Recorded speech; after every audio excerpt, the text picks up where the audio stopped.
Haleluya, puji Tuhan. Salam sejahtera dalam kasih Tuhan kita Yesus Kristus. Bagaimana kabar saudara? Doa kami saudara selalu dalam keadaan sehat dan diberkati oleh Tuhan. Amin. Saudaraku, saya ingin membahas satu topik pada hari ini, yaitu mengapa saudara-saudara kita mereka begitu suka membicarakan tentang Alkitab atau tentang Yesus Kristus. Dari sekian lama saya coba-coba untuk mengamati sebuah fenomena yang luar biasa ini. Saudara, kenapa mereka suka membahas tentang Alkitab, atau alasan kenapa mereka suka membahas tentang Yesus Kristus, bahkan mereka lebih tertarik membahas tentang Alkitab kita, Alkitab orang Kristen maksudnya, daripada mereka lebih sering membahas tentang Yesus Kristus daripada membahas tentang hal itu terjadi terlepas dari mereka membahasnya bahwa Yesus bukan Tuhan atau Alkitab itu palsu. Terlepas dari semua itu saudara-saudara, alasan utamanya adalah bagi saya melihat mungkinkah mereka sementara mencari pembenaran akan apa yang sebenarnya mereka ragukan itu. Saudara-saudara, ketika kita mencoba untuk membandingkan sesuatu, ketika kita mulai meragukan sesuatu, maka kita akan mencari perbandingannya. Sebagaimana seperti saya dulu, saya mengalami begitu banyak keraguan. Akankah atau bisakah saya mampu mencapai target-target tertentu? Termasuk ada viewersnya, atau subscribe-nya bagaimana, jam tayangnya bisa terkejar atau tidak. Nah, kemudian saya mengadakan mencari pembanding-pembanding yang lain, sehingga saya mendapat kekuatan di dalamnya, saudara-saudara, atas keraguan saya itu. Nah, saudara-saudara, dalam perjalanan rohani atau apa yang terjadi dengan saudara-saudara kita yang suka seringkali membahas tentang Alkitab, membahas tentang Yesus Kristus, timbul satu pertanyaan dalam hidup saya, apakah memang mereka itu sedang mencari pembenaran? Mereka meragukan sendiri kebenaran yang ada pada diri mereka, atau ada pada kepercayaan mereka, pada iman mereka. Mungkin mereka sedang meragukan itu, sehingga mereka mencari pembanding yang setimpal atau pembanding yang dapat mereka bandingkan untuk menguatkan kebenaran yang ada di dalam hati mereka. Saudaraku, kalau kita memperhatikan apa yang terjadi dengan mereka, bagaimana mereka menguliti Alkitab, yang justru mereka sulit mau bilang Alkitab ya, karena mungkin bagi mereka Alkitab itu kan buku Allah, masa buku Allah gitu kan ya. Jadi akhirnya mereka mengatakan Bible ya, padahal sama aja artinya, saudara-saudara. Nah, saudaraku yang terkasih dalam Tuhan, kenapa Alkitab merupakan buku yang sangat diminati dan merupakan buku yang dapat mengundang begitu banyak orang yang ingin menyelidikinya? Bagaikan gula yang dikejar oleh semut. Itulah kira-kira perumpamaan yang dapat kita bisa umpamakan antara Alkitab dan para pengejar-pengejarnya. Sayangnya memang beberapa di antara mereka mengejar hal tersebut bukan untuk mencari kebenarannya. Justru mereka ingin mencari kekurangan dan kesalahannya. Sehingga saudara-saudara, ada hal-hal yang sebenarnya kami dapat memahami bahwa memang ada beberapa hal yang harus diperhatikan. Tapi justru malah mereka mengangkat itu dan kemudian membuat narasi-narasi bahwa inilah kepalsuannya. Tetapi sampai sejauh ini tidak ada fakta, ya, tidak ada yang mampu membuktikan bahwa Alkitab itu sebenarnya palsu. Yang aslinya ada. Maksudnya, kalau mereka bisa mengatakan bahwa Alkitab kita itu palsu, itu artinya mereka memiliki atau sudah pernah melihat minimal lah sudah melihat ya, meskipun belum membaca Alkitab yang asli itu. Tetapi beginilah copy paste, beginilah saudara-saudara ya, dari hanya mendengar dan tidak menyelidikinya. Mereka hanya mendengar satu orang ke satu orang, dari satu orang ke orang lain, dan kemudian mereka membuat kesimpulan-kesimpulan sendiri tentang Alkitab itu palsu. Saya mau katakan kepada saudara, Alkitab itu kenapa menarik banyak orang untuk mengetahui dan menyelidikinya. Karena memang buku Allah itu adalah sesuatu yang sangat senang. Orang rindu mencari tahu tentang Allah itu seperti apa. Berkali-kali selalu dalam berbagai kesempatan di pelayanan saya di YouTube ini mengatakan bahwa tidak ada satu manusia pun yang tahu tentang Allah. Tidak ada teknologi, kemampuan, ilmu, pengetahuan yang bisa memberikan input atau memberikan sebuah pencerahan kepada manusia untuk mengetahui Allah.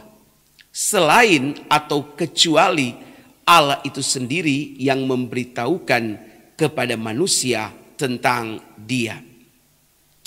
Dan satu-satunya buku di dunia ini yang bisa memberitahu kepada kita bahwa Allah itu siapa atau bagaimana Allah memperkenalkan dirinya kepada manusia, itu adalah Alkitab.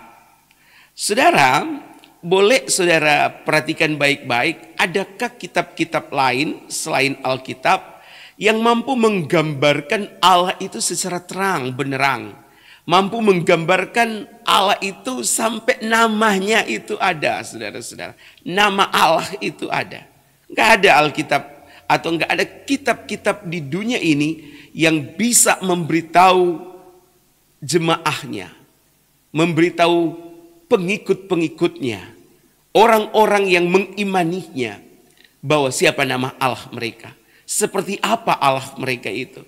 Apa kesukaan Allah mereka itu? Mereka nggak bisa tahu, saudara-saudara. Nggak ada kitab yang memberitahu sejelas dan seterang, sebenerang daripada Alkitab kepada kekristenan. Sehingga saudara-saudara tidaklah kaget bagi kita bahwa Alkitab itu diburu untuk dipelajari. Bahkan oleh orang-orang yang tidak percaya kepada agama atau dapat kita sebut ateis.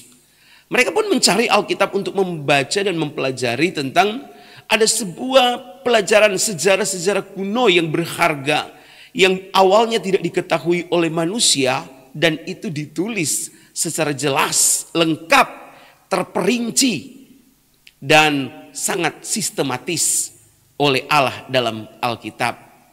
Bayangkan sebelum bumi ini ada, sudah digambarkan seperti apa sebenarnya suasana alam semesta itu. Keadaan di sorga itu seperti apa, sudah digambarkan dengan jelas. Bagaimana kehidupan di sorga itu seperti apa, Allah sudah memberitahu kita. Dan bukan cuma sampai di situ, saudara-saudara. Setelah nanti manusia mati dan ada satu masa lagi, yaitu masa kekekalan, di mana Allah sudah menggambarkan apa yang akan terjadi di masa itu. Sudah ada gambaran yang jelas. Dan tidak ada di kitab lain gambaran-gambaran seperti itu. Kalau saudara coba menyelidiki, ada beberapa orang dari agama non-Kristen yang coba untuk menggambarkan situasi sebelum dan sesudah masa kita sekarang ini ya. Tetapi semua kebanyakan merujuk kepada Alkitab. Semua merujuk kepada firman Tuhan, kepada Alkitab Kristen atau Alkitab yang kita pegang itu.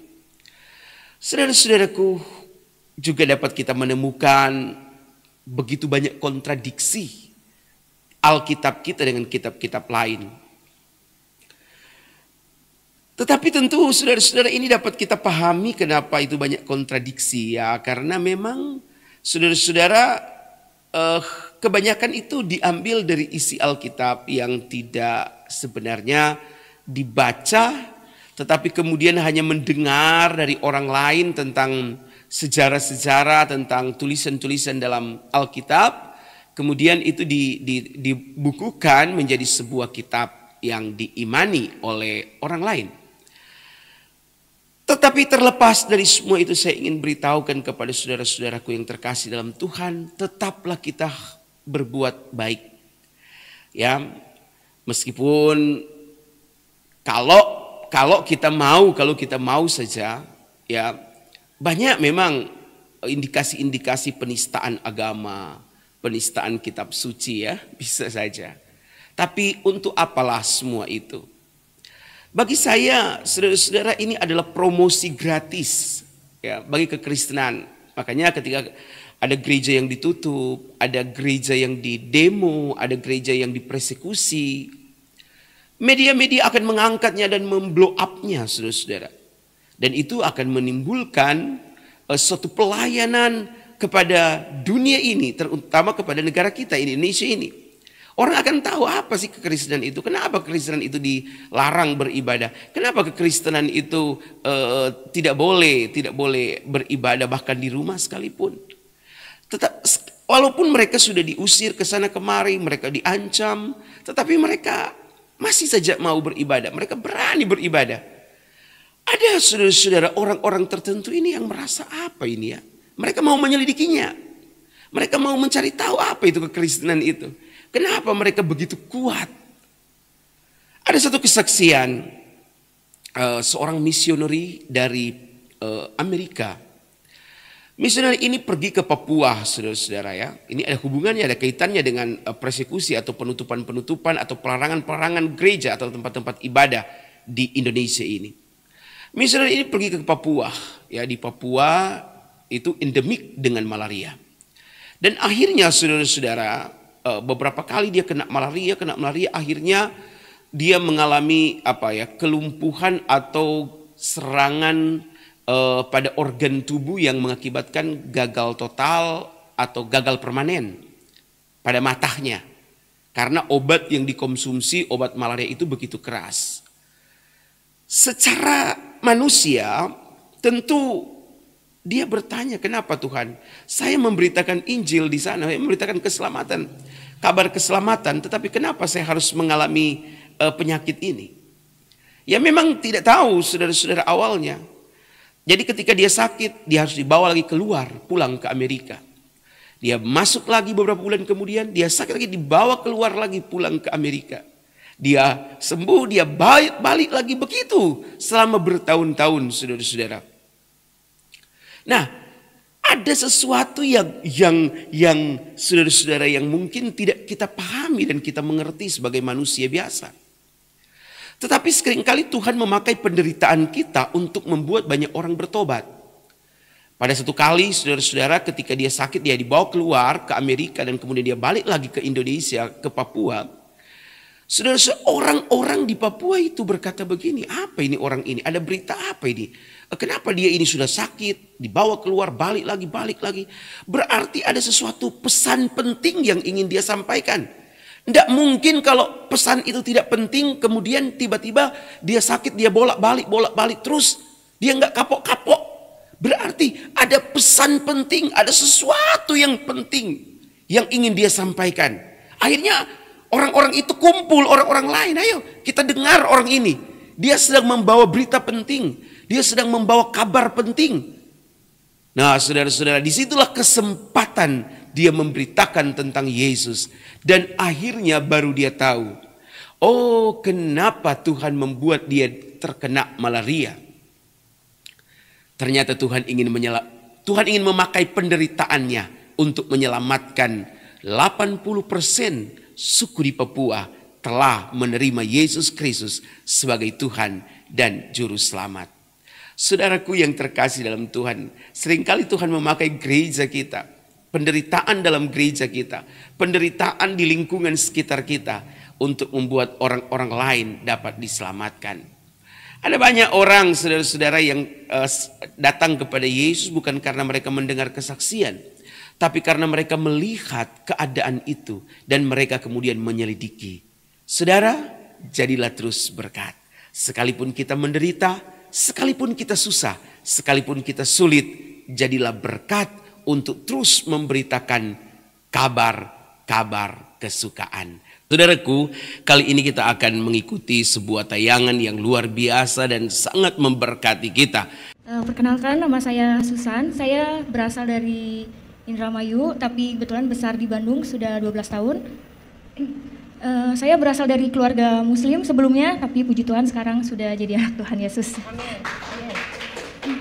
Singkat cerita, sebelum saya mengenal Tuhan Yesus, saya juga sebelumnya 2019 saya sudah berangkat umroh dan bercadar juga. Kenapa saya ingin ikut Tuhan Yesus? Karena awal mulanya saya itu merasa kayak gak punya hidup damai sejahtera di agama sebelumnya, mohon maaf. Karena kenapa saya ingin ikut Tuhan Yesus?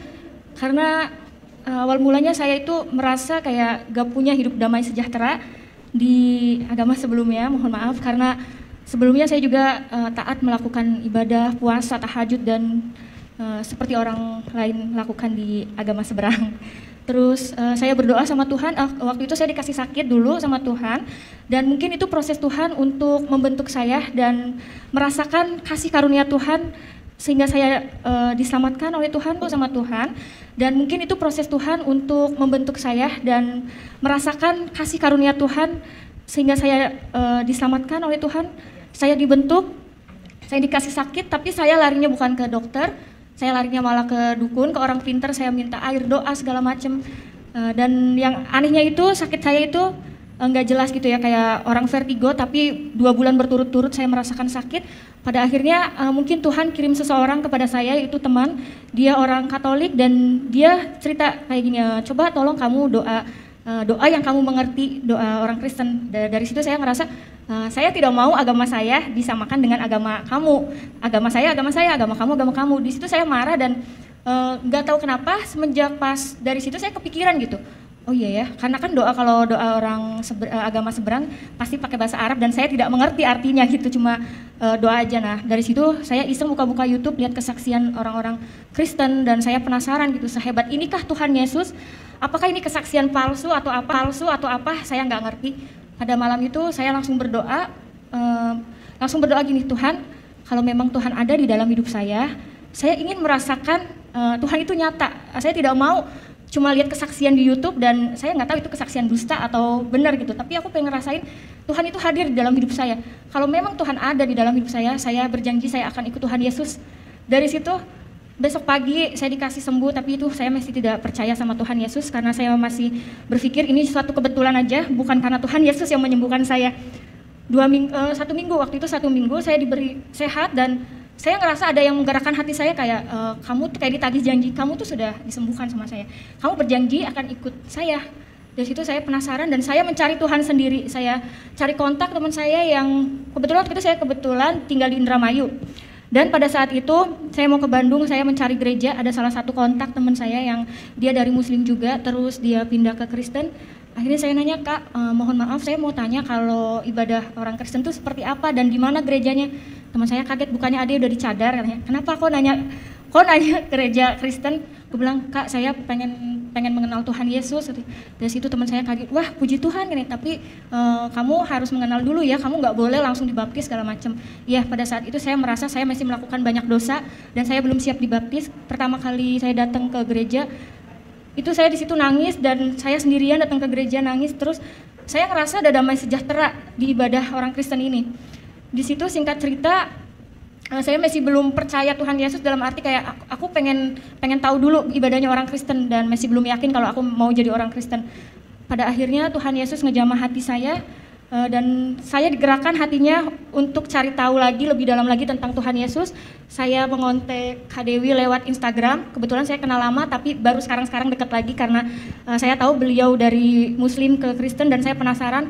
Pada waktu itu langsung ketemu dan yang tadinya saya tidak mau dibaptis karena beliau menginjili saya dan saya berdoa sama Tuhan, Tuhan kalau memang Tuhan berkenan, tolong siapkan hati saya untuk menjadi anak Tuhan Yesus dan bisa memuliakan nama Tuhan dan bisa menyelamatkan keluarga saya juga Tuhan.